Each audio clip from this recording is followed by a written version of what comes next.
భారతీయ పురాణాల నిగూఢ లోకంలోకి స్వాగతంకాల గర్భంలో మరుగున పడిన అద్భుతమైన రహస్యాలు మీకోసం. ఇవి మనల్ని అద్భుతంగా ఆశ్చర్యపరిచే అంతర్గత సత్యాల గనుల లాంటివి. బ్రహ్మదేవుడు తన సృష్టిలో మొదట రాత్రిని సృష్టించాడని, చీకటి నుండే సకల జీవరాశికి విశ్రాంతి స్వప్న లోకాలు ఉద్భవించాయని పురాణాలు చెబుతాయి. దేవేంద్రుడు ఒకసారి తన భార్య శచీదేవిని కోల్పోయి తిరిగి ఆమెను పొందడానికి బ్రహ్మదేవుడి సలహా మేరకు ఒక రహస్యయాగం చేశాడని చాలామందికి తెలియదు. వాయుదేవుడు తన కుమారుడు హనుమంతుడికి బాల్యంలో మానసిక శక్తిని ప్రసాదించినప్పుడు అది కేవలం శారీరక బలం మాత్రమే కాదని, సకల జీవుల మనసులోని రహస్యాలను చదవగల అద్భుత శక్తి అని కొన్ని పురాణాలు వివరిస్తాయి. నారదుడు శ్రీ మహావిష్ణువును మానవ రూపంలో కష్టాలు అనుభవించాలని శపించిన తర్వాత విష్ణువు అతనికి ఒక మత్స్యకన్య రూపంలో దర్శనమిచ్చి తన మాయా లీలల రహస్యాలను బోధించాడని కొన్ని అరుదైన పురాణాలు చెబుతాయి.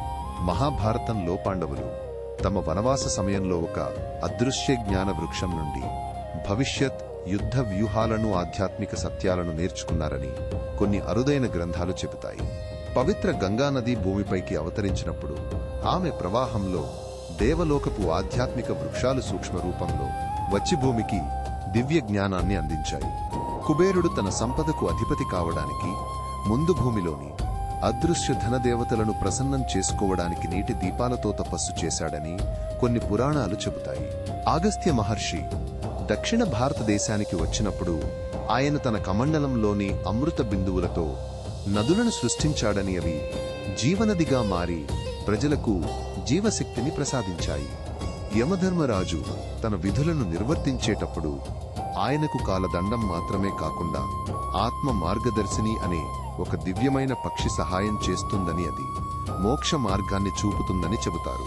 మర్రి చెట్టు ఊడలు కేవలం వేర్లు మాత్రమే కావు, అవి పరమశివుడి జటాజూటం నుండి భూమిపైకి దిగివచ్చిన దివ్యమైన పోగులని, అవి జ్ఞానానికి, అమరత్వానికి వారధులని నమ్ముతారు.